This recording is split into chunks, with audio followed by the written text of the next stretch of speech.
سلام سلام، واش راكم؟ ان شاء الله تكونوا بخير. حنان الاشورد معاكم، تحييكم، ترحب بكم، نرحب بجميع المشتركين اللي معنا، ونقول لكم راكم منورين القناه. وايضا اذا عجبكم فيديو اليوم ما تنسوناش باللايكات والتعليقات. موضوعنا جد مهم نهار اليوم، يخص كل امراه معنا، هو اعطي قيمه لنفسك. ولكن اليوم راح نعالجوه من الناس اللي قراب لينا، مثلا زوجك، اولادك، حتى عائلتك، اهلك اللي قراب لك، اهل الزوج.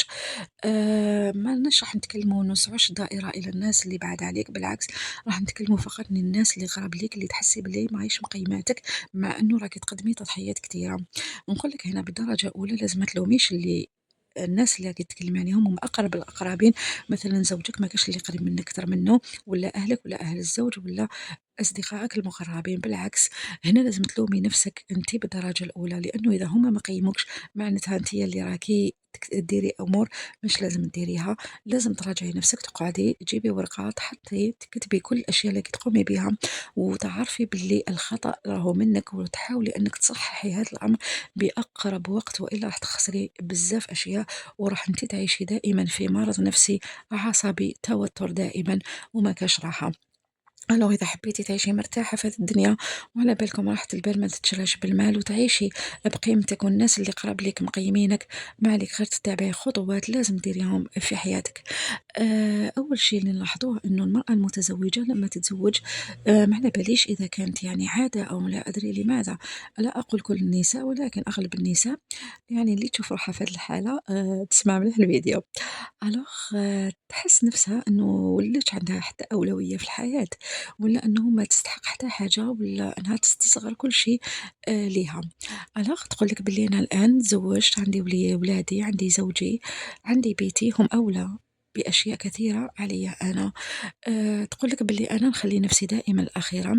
مثلا هما ياكلوا مليح، يلبسوا مليح، ولكن أنا إذا فضلت أن ناكل ونلبس. ألوغ شوفوا سبحان الله، حتى أنك تقبل على نفسك الفضلة ولا الحاجة الأخيرة كامل، ولأنه وكأنه راكِ أنتِ تتجلّي في نفسِك بنفسِك. سبحان الله، ولا واحد حَتَم عليك هذا الأمر. هذا الأمر ليس حتمي، وإنما أنتِ حَتَمتِ على نفسِك بإرادتك. ومن بعد مرور يعني وقت سنوات تولي تحسّي باللي قيمتك ما كاش، ومن بعد تولي تلومي في نفسِك وتقولي ياه!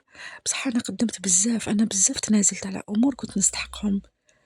ولكن هنايا نقول لك باللي لا يحق عليك أنك تلومي الناس اللي معاك، لومي نفسك بالدرجة الأولى. قلت لك إذا أنتِ جلدتِ نفسك ووليتِ تشوفي كل شي خسارة فيك، هذا شيء كارثي. لازم هنا تبداي تعاودي حساباتك من جديد. قلت لك للأسف كاين هناك يعني نساء، مثلا أنا نتكلم هنا بموضوع يعني بصفة يعني عامة. يعني مثلًا تلقاي يعني الزوج يكون ميسور الحال، سبحان الله، يكون يعني ميسور الحال، يمد لزوجته يقول لها هاكي مال روحي شري بيه يعني لباس، ألبسة خاصة ليك، مثلًا جباب للدار، بيجامات. يقول لها مثلًا هاكي روحي يعني قلّشي روحك باش نشوفك شابة. تلقاوها ترفد هادوك الدراهم لما تخرج، وكأنه تشوف هادوك الدراهم خسارة فيها. شوفوا مليح، اسمعوا مليح. تروح تشريهم مثلًا، تقول لك لا، لا نشريهم سيرفيس خير، سيرفيس رمضان، ولا سيرفيس كافي يجوني ضياف، ولا نشري تابي شباب، ولا نشري دي صندولي، ولا نشري أي شيء آخر. وتولي للدار وهي محملة بأشياء للبيت، ولكن ما جابت والو ليها، مع إنه زوجها مد لها هذاك المال كله باه هي تشري وتلبس. تقول لك وعلاه حتى نلبس بيجامة، عندي جبة هذيك تاع بكري وخلاص، وعلاه نخسر فيا. إيماجين إذا أنتِ بنفسِك قلتِ وعلاه أنا نخسّر فيا هاد الدراهم. شكون حقر نفسه؟ شكون اللي استصغر نفسه هنا، أنتِ والّا زوجك؟ أنتِ. وبمحض إرادتِك. أنا قلت لك باللي الزوج مد لك مبلغ مالي ليك أنتِ، قال لك هاكي روحي شري واش يعجبك. ولكن أنتِ بمجرد أنِك شديتِ هذوك المال هذاك شديتيه، حسيتيه باللي خسارة فيك. واش رحتِ عملتِ؟ شريتِ أشياء لبيتك، سواء سيرفيس ولا تابي ولا anything. هل زوجك راح يفرح لما من بعد تولي للدار أنتِ وتوري لزوجك قول له شوف يا زوجي راني شريت هذه وشريت هذه وشريت هذه للدار، يقول لك وأنتِ واش شريتِ لعمرك؟ تقولي له معليش مشيت والو، معليش الدار أولى، رانا نتولوا في الدار. لتمك الزوج ديالك هل تحسيه راح يفرح بواش درتِ؟ ماهوش راح يفرح به درتيه، لأنه لماذا؟ هو مدلك هذاك المبلغ المالي باه تشري حوايج باش تكوني نتيا شابة، وكي تكوني انتي شابة وتكوني هايلة، شكون راح يشوفك؟ راح يشوفك زوجك، وبالتالي هو راح يفرح، لأنه الزوج اللي يهمه في الأمر كامل يهمه إنه يشوف الزوجة اللي معاه شابة ومتهلية في نفسها. ومن دام قال لك هاكي هذا المبلغ المالي روحي بيشي نفسك وشري الله الله حوايج ليك، عارفي باللي السيد راهو يحبك وحابك يشوفك شابة، حاب يمتع عينيه بيك في دارو مع مرتو حلالو. ولكن انت واش درتي بيدك؟ ورحتي قلتي لا لا هذو المال خسارة فيا، ورحتي شريتي أشياء للبيت.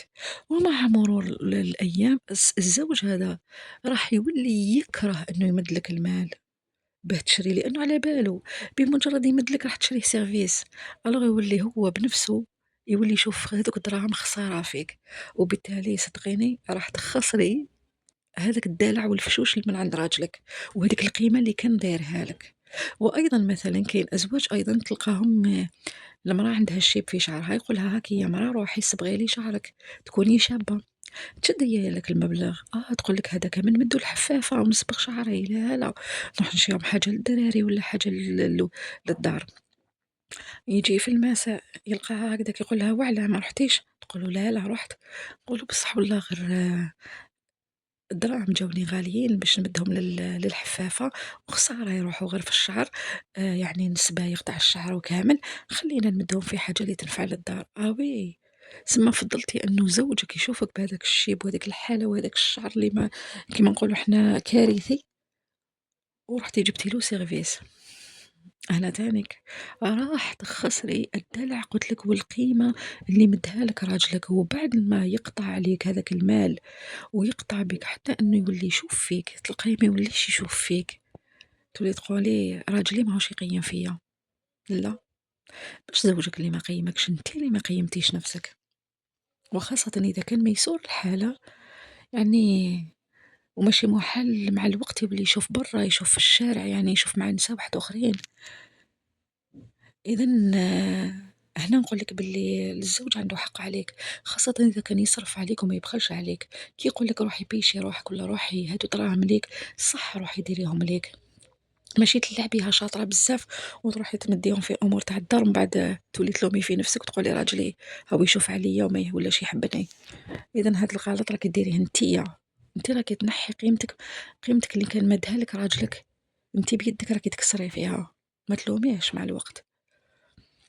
بينما تلقاي سبحان الله ناس يعني راجلها تلقايه قد قد حاله هو مش مسكين معاش ما يسول بزاف وهكذاك، تلقايها عندها جبيبة ديما لا تيابيها نظيفة الله الله، تلقايها إذا خرج لها الشيب تخبي تخبي بشوية بشوية حتى تروح دير هذيك الصبيغة، وإذا ما رحتش الحفافة تلقايها تروح تشريها منه وديرها وحدها، تلقايها تبرق الله يبارك كي النجمة في الدار. لماذا؟ لأنه هذه المرأة دارت قيمة لعمرها، على بالها باللي لما تكون عندها قيمة وتكون جميلة في عين زوجها، زوجها راح يقيمها وراح يعملها ألف حساب، وراح يحبها وراح دائما تكون قيمتها عنده كبيرة، على باله باللي مرته راهي تزين وراهي تدير كل هذه الأشياء لنفسها وليه هو باه تفرحه، ماشي تروح تمدهم غير للدار للدار للدار.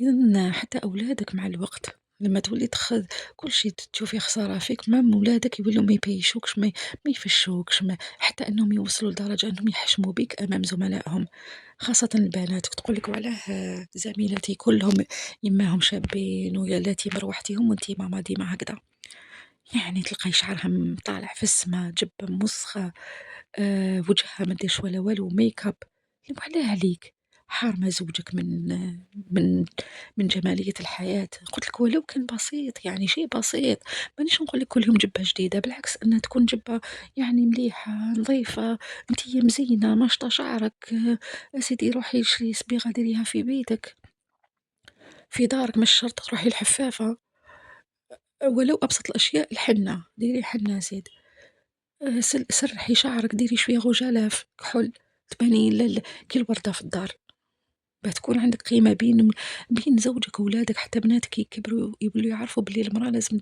تعطي قيمة لعمرها وتكون كي الوردة في الدار، ماشي تكون كي ما نعرفوا شنو، كي كي هذاك اللي ما تنشفش كامل في الدار، لا، لازم تكون عندك قيمة من هذا القبيل، ما تهينيش نفسك، لبسي مليح. قال لك زوجك روحي لبسي، ماشي تروحي تشري، ماشي تروحي تشري حاجات واحد اخرين تخلي نفسك انت الاخرى، لا لا، قدك قدهم، عادي.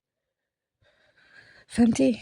اذا قبل ما الامام اهلك لما يشوفوك انت ديما ماشي متهليه في نفسك، ديما هاينه نفسك، وما يمدولك وانت ما تلبسيش، ولا ديما ما نعرف كيفاه، هما يولوا ما يقيموكش، يقول لك هذه هكذا موالفه، يولي يقول لك موالفه، لانك ولفتي انك تتنازلي على حقك بابشع الطرق، وتهيني نفسك بابشع الطرق.